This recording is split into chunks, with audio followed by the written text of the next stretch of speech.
And welcome back. We got two great panelists for you here this morning. You probably recognize that guy's voice, Philip Teresi from News Talk 580, 105.9 KMJ. Thanks for being here, Philip. Thanks for having me back. Absolutely. And he's a local attorney and a member of the Fresno County Democrats. David Rowell back with us. David, always nice having you here as well. Nice to be here. And you brought your binder of notes.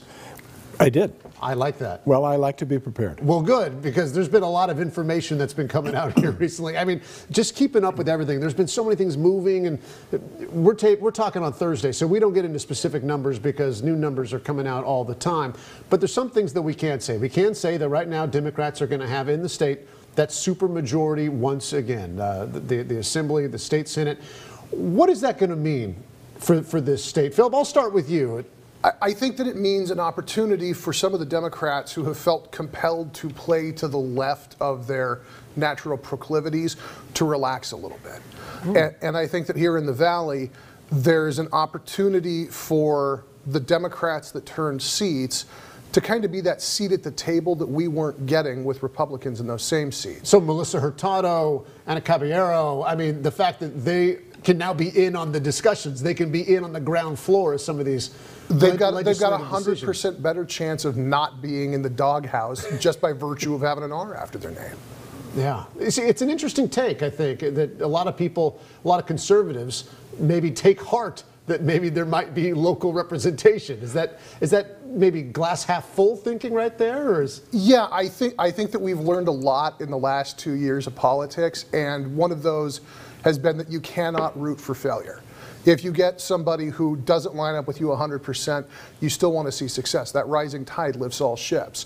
So somebody like Melissa Hurtado, she went out, she fought hard, she ran a very good campaign. Andy Vidak is an amazing human being. He was a great legislator. It didn't go his way this time.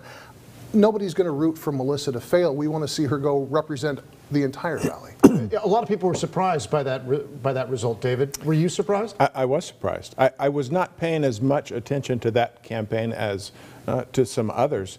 I think her race was one that I went to bed that night thinking, you know, she'd done a good job, and it was too bad she wasn't going to win, and I woke up the next day and she's winning. I didn't expect that. You know, it's interesting when you look back at Andy Vidak, you know, he won that special election and then he had to defend it once in that midterm 4 years ago, but that was that midterm that was horrible for Democrats. Yes. And he might have won that, I believe, over Luis Chavez, who's now a Fresno City councilman, by something like 8%.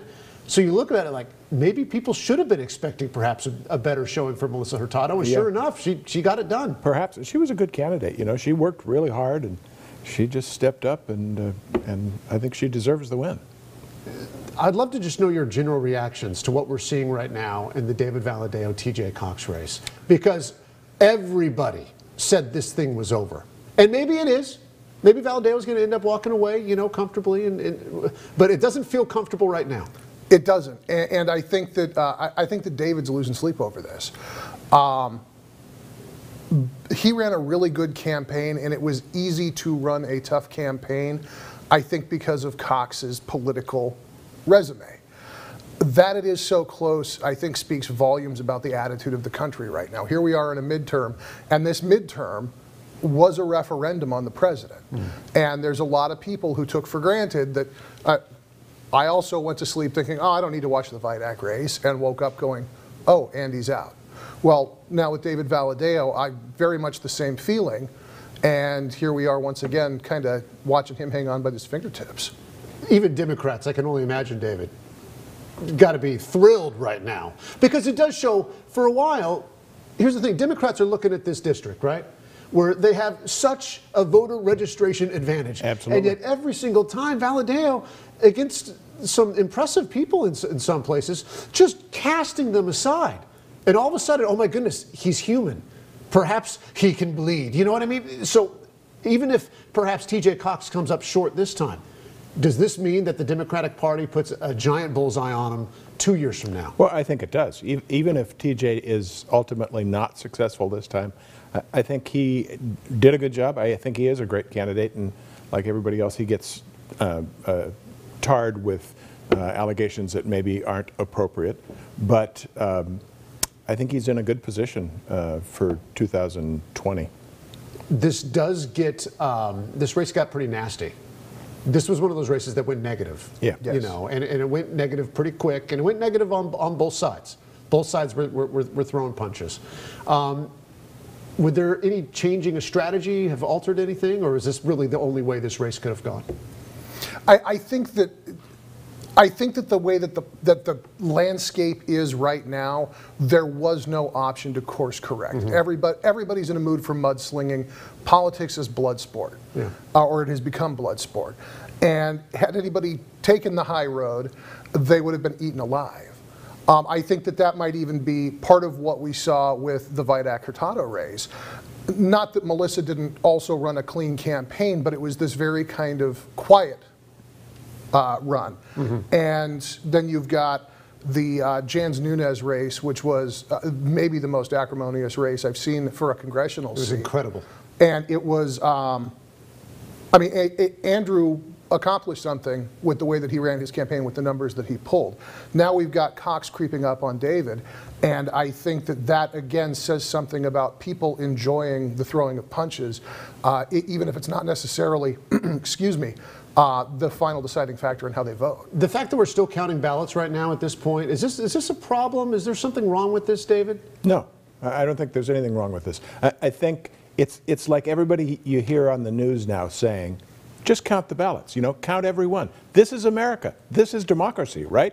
Everybody gets to vote, and every vote gets counted. And I don't care if it takes a day or a week or a month. In California, by law, we're allowed to take a month to count them. Let's just get it done.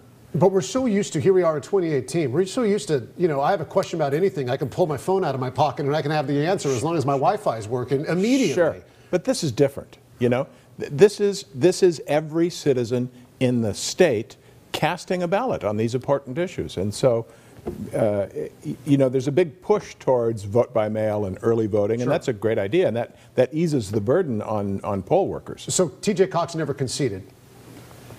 He's probably very happy he did not. Sure. At this point. Will we ever see a politician concede again in California with how some of these races have moved? Not in anything this close. And as journalists, how do we even cover this stuff? When you're in on election night with KMJ and you guys are trying to, how do we even cover this stuff anymore? Well, it's a fine thing to make the call on the really broad races. We didn't have a lot of it this time. I think that what you're going to see is a lot more of the 40% rule. That idea that good prognosticators always give it a 40% chance, because if it comes through, we'll see, I told you it was going to happen. If it doesn't, well, I told you it wasn't 50%. And so you're going to hear the 40% rule out of a lot of the chattering class. And see, I think largely that's a problem for you guys, by which I mean the news media.